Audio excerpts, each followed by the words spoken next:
आशा करता हूँ अच्छे होंगे। तो दोस्तों, भागवत टॉपिक है भागवत कथा।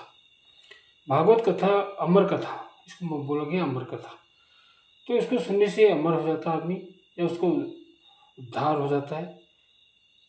तो मेरे समझ से तो बाहर है कि ऐसा होता होगा, क्योंकि भागवत इतनी कथाएं सुन रहे हैं, कोई लोगों में बदलाव नहीं। जो सुना रहे हैं वक्ता, जो श्रोता है, और न वक्ता वक्ता जो कह रहा है कथा, उसमें परिवर्तन ही तो श्रोताओं में क्या परिवर्तन होगा।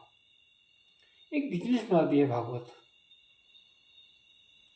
कर्म सुधारिए अपने कर्म, जो हम कर्म कर रहे हैं, जो अपनी बुराइयां हैं, बुराइयों का जब तक त्याग नहीं करते, भागवत सुनने से क्या आप में सुधार आ सकता है? नहीं।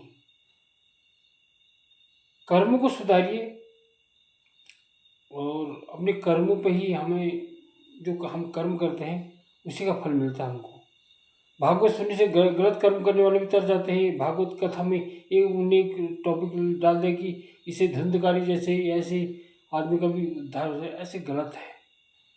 कर्म कभी भगवान में अगर साक्षात आते हैं इस धरती पे, फिर भी कर्म को बदल नहीं पाते हैं।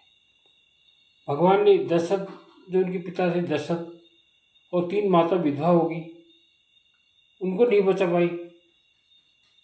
भीष्म पितामह बाण की सैया पर इतने भक्त थे, उनको 108 जन्म अपना याद भी था, तो वो नहीं बच पाए कर्म से।